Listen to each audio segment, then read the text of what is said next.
दोस्तों, आज हम बात करेंगे आरएसएस के काम करने का तरीका और ये हम दो उदाहरणों के माध्यम से बताएंगे। पहला उदाहरण है राजनाथ सिंह जी का, जिन्होंने जो हमारे रक्षा मंत्री हैं और जिन्होंने गुजरात के अपने एक भाषण में 2 दिसंबर को कहा कि जवाहरलाल नेहरू बाबरी मस्जिद के लिए 30 लाख रुपया खर्च करना चाहते थे। ये तो गुजराती माँ के पेट से पैदा हुए सरदार वल्लभ भाई पटेल थे जिन्होंने नेहरू जी को ये काम करने से रोका। अब इस झूठ का कोई तोड़ नहीं है, क्योंकि ये बिल्कुल बेसिर पैर की बात है। हम देखेंगे इस वीडियो में कि किस प्रकार से सरदार वल्लभ भाई पटेल जो उप प्रधानमंत्री थे, उनकी मृत्यु 1950 में हुई और बाबरी मस्जिद का मुद्दा है वो 1990 के बाद से करवाया। तोड़ा तो इसको गया 6 दिसंबर 1992 को, और कभी बाबरी मस्जिद के पुनर्निर्माण की बात तो सामने आई नहीं। तो ये कौन सी बात कर रहे हैं कि बाबरी मस्जिद के लिए 30 लाख देना चाहते हैं। वास्तव में मुद्दा कुछ और है। मुद्दा जो वास्तव में ये है कि जब आज़ादी के बाद कई लोगों ने महात्मा गांधी से आग्रह किया कि अब हम आज़ाद हैं और अब हमें जो विदेशियों ने तोड़ा था, महमूद गजनवी जो विदेशी था जिसने सोमनाथ के मंदिर को तोड़ा, उस मंदिर को सरकार ने बनाना चाहिए। अब इसके जवाब में गांधी जी लिखते हैं कि मंदिर मस्जिद बनाना ये सरकार का काम नहीं है। ये सरकार का जो पैसा है ये जनता के टैक्स से आता है और उसका उपयोग जनता की भलाई, रोटी कपड़ा मकान, शिक्षा स्वास्थ्य नौकरी के लिए होना चाहिए।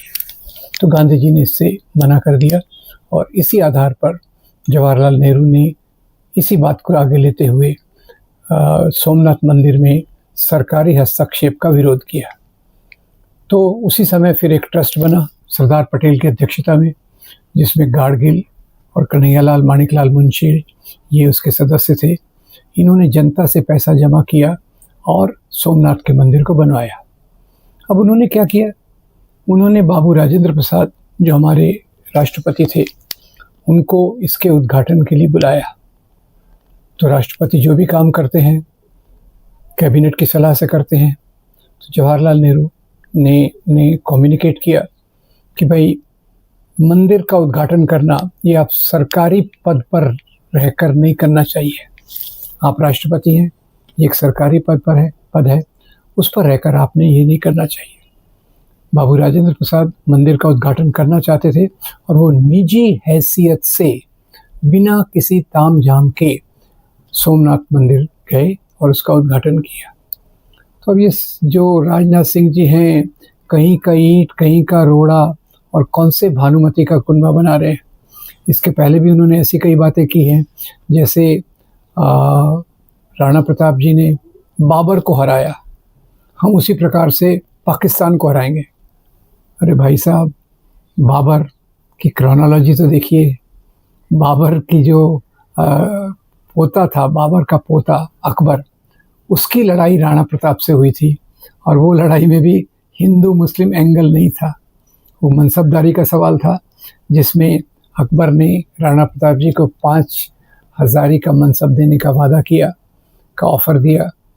राणा प्रताप ने कहा ये मेरी स्टेटस के बहुत नीचे है।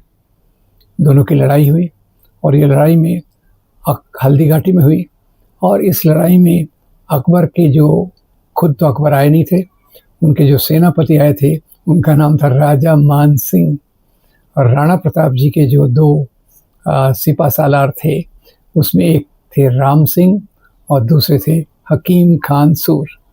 तो राजनाथ सिंह जी इतने बड़े पद पर हैं और इस प्रकार की गपशप छोड़ते हैं, तो ये काफ़ी एक शर्मिंदगी की बात है कि देश के रक्षा मंत्री को कितना ज्ञान है कितना ज्ञान नहीं है, ये सोचने की बात है। इसी प्रकार से